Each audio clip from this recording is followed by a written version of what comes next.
Hello guys, welcome to my channel. Today we are going to see how to fix Windows Update. Something went wrong. Try to reopen settings later. Let's fix it guys. The solution consists of two steps. First step, you just need to go to search menu and type troubleshoot settings. Click on open it. Select other troubleshooters. Select Windows Update troubleshoot to run.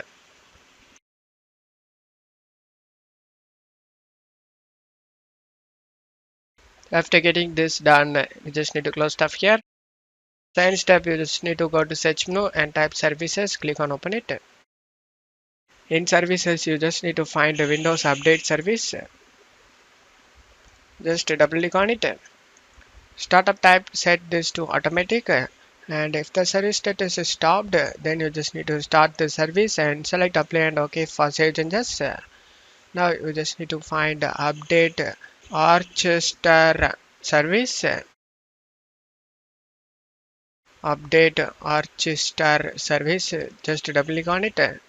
Startup tab, set this to automatic, and if the service status is stopped, then you just need to start the service and select apply and OK for save changes.